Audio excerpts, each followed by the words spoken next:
Next आता है हमारे पास laser induced plasma. Laser induced plasma क्या होता है? The heated plasma is maintain in this process by support gas.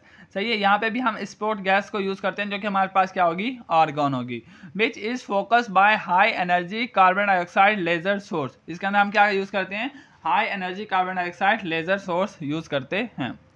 अब आता है arc and spark. Excitation source के अंदर हम यूज करते हैं स्पार्क को एन इलेक्ट्रिकल पल्सेस और कंटिन्यूस इलेक्ट्रिकल डिस्चार्ज के तौर पर। सही है। Arc between the two electrode to vaporise and excite the samples atom. सही है। अब जो हमारे पास आर्क है उसके अंदर उसके दरमियान हमारे पास क्या होंगे? दो इलेक्ट्रोड होंगे जो कि वेपोराइज करवाएंगे और एक्साइट करवाएंगे किसको? सैंपल्स के एटम को। नेक्स्ट आता है हमारे पास मोनोक्रोमेटर। मोनोक्रोमेटर के अंदर जो हम यूज़ करते हैं वो यूज़ करते हैं प्रिज्म यूज़ करेंगे या डायफ्रैक्शन ग्रेटिंग यूज़ करेंगे। सही है।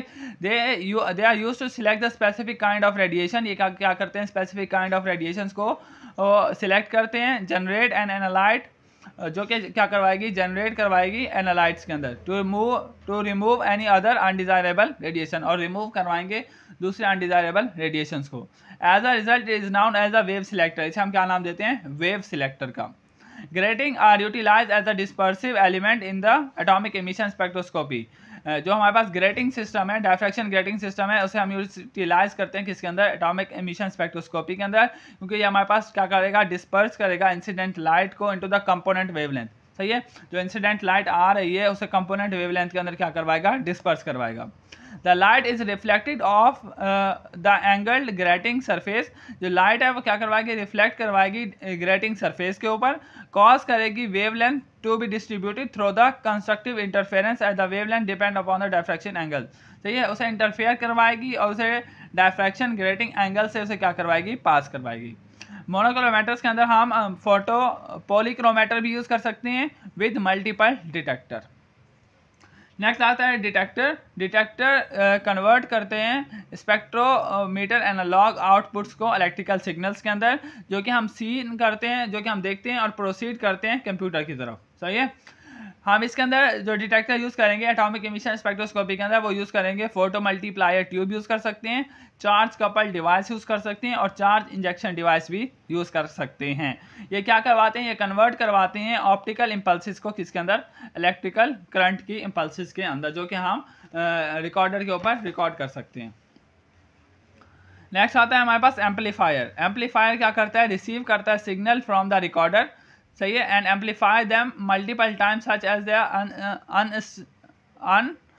That are usable and compressible, जो कि हमारे पास यूजेबल और कंप्रेसिबल हो सकते हैं।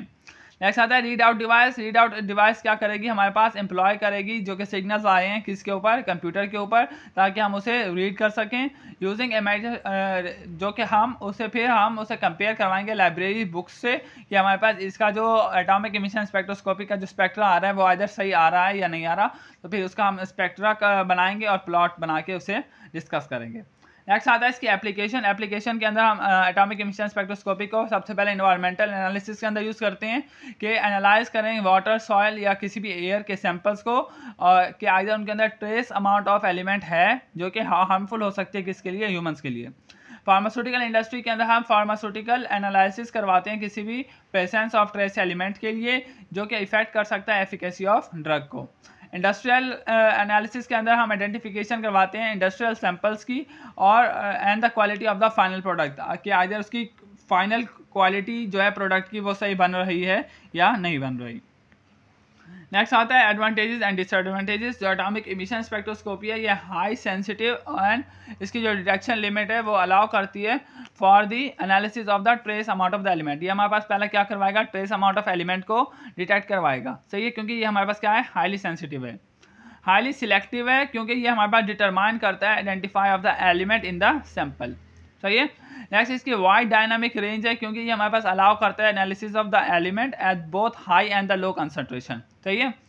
नेक्स्ट ये हमारे पास नॉन डिस्ट्रक्टिव प्रोसेस है और जो कि अलाउ करता है रीयूज ऑफ सैंपल, यानी सैंपल को हम दोबारा रीयूज कर सकते हैं और reducing the amount of the waste generate, और ये रिड्यूस करता है वेस्ट की अमाउंट को कि हमारे पास वेस्ट कम बने और जो सैंपल उसे हम दोबारा यूज़ कर सकें। डिसएडवांटेजेस क्या है कि it is only apply to the metal and metalloids, इसके अंदर हम सिर्फ मेटल और मेटालॉइड्स को स्टडी कर सकते हैं, नॉन मेटालॉइड्स को एग्जामिन नहीं कर सकते। इंस्ट्रूमेंट इज़ क्वाइट एक्सपेंसिव होता है, जो कि हम नॉर्मल लाइब्रेरीज के अंदर यूज़ नहीं कर सकते, इंडस्ट्रियल स्केल के ऊपर हम इसे यूज़ करते हैं। Destructive procedure that can result in the destruction of sample, ये डिस्ट्रक्शन ऑफ सैंपल भी करवा सकता है। कंसनट्रेटेड सॉल्यूशंस को हम डिटेक्ट नहीं कर सकते बाय एटॉमिक इमिशन स्पेक्ट्रोस्कोपी के ज़रिए। अब एटॉमिक इमिशन स्पेक्ट्रोस्कोपी के अंदर सबसे पहले आपको जो जितने भी इंस्ट्रूमेंट हैं इनका सीक्वेंस के अंदर नाम याद होना चाहिए, इसकी डायग्राम याद होनी चाहिए और इसका प्रिंसिपल याद होना चाहिए। बस इसके नाम याद होंगे ना तो आप इसकी डिटेल खुद ब खुद भी लिख सकते हो।